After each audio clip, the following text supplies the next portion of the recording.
You're entirely welcome. Nice job for a BC graduate, law school graduate. But I would like to pursue this. I think we've done a lot of work with this in California and I know other states to try to help small businesses, particularly restaurants, of which I'm familiar, coming out of COVID.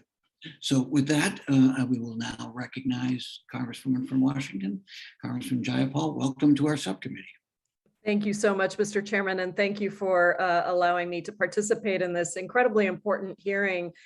So many important points that have been made, and I share Representative Banks' concern about hospital consolidation, increasing healthcare costs, and Mr. Blaze's suggestion that the FTC be able to scrutinize mergers among nonprofits is actually exactly what my forthcoming bill would do, something I think will have tremendous bipartisan support. Let me also put an emphasis on Secretary Reich's comment that it would be hard to invent a more complicated and expensive healthcare system than what we currently have, and one that produces some of the worst health outcomes compared to other peer countries in spite of what we spend. During COVID-19, an estimated 27 million people lost their health insurance due to job loss, a perverse tie-in that put a double whammy on working people. Medicare for All would have prevented that and would have ensured that all workers have the health care they need from birth to death, regardless of employment status or socioeconomic status or race, ethnicity, gender, or any other classification that is now used to deny people health care. The committee has a chart that I want to share. And so, Banyan, if you could put that up, thank you so much.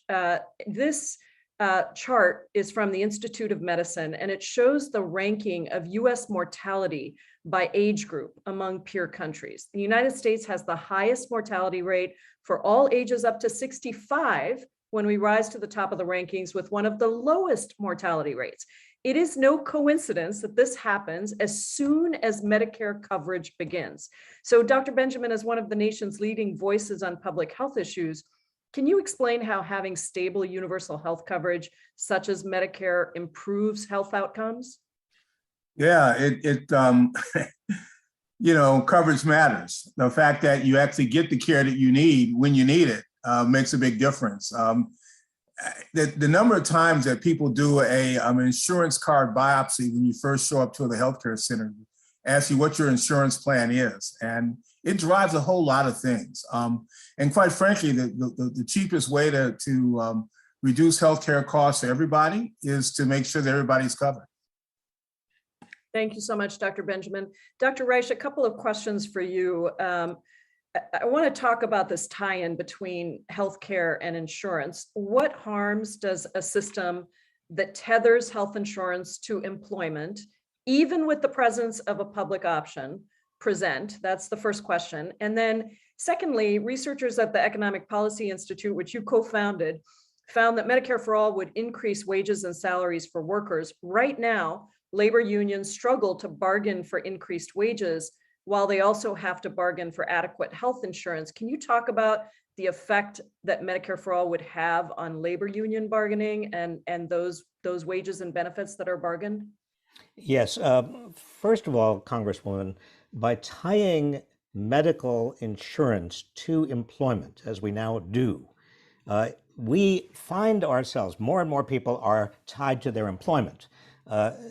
At a time when not only have we been through a pandemic and we've seen how fragile that employment relationship can be, but also we have more and more people who are working part-time, who are contract workers, who are self-employed.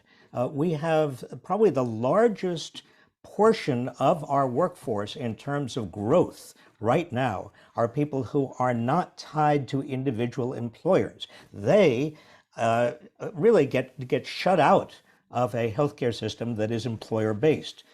And we need, if you were just looking at trend lines, we need to make sure that they have portable health insurance. Labor unions, you ask, well, labor unions have limited bargaining power, obviously.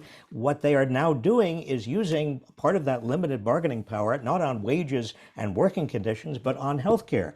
This is something that if we had an established healthcare system, a Medicare for all system, like most other peer nations do, labor unions would not have to utilize their bargaining power on this particular issue. They could seek higher wages and better working conditions instead. And it's why we have so many labor unions that are now supporting and have endorsed the Medicare for All Act. One last question. 1 in 6 Americans stay in a job that they don't like to maintain health coverage. So even worse, some people are forced to stay in unhappy and dangerous relationships to keep their health insurance. Secretary Reich, how would Medicare for All affect workers who want to leave their jobs or start a small business or do many other things, but feel that they're unable to? Well, the job lock is the term we use. And that does mean that many people simply cannot get better jobs. They can't get worker training. They can't get out of relationships that might be abusive. They can't get out of workplaces that they find abusive.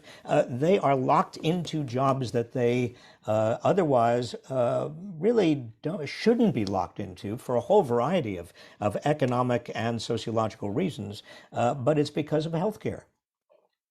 Thank you so much, Secretary Reich and Mr. Chairman. I hope we just continue to add to the number of people that understand we've got to revamp our system, and Medicare for All would provide real health care for everyone in this country. Thank you, Mr. Chairman. I yield back. Thank you, Congresswoman.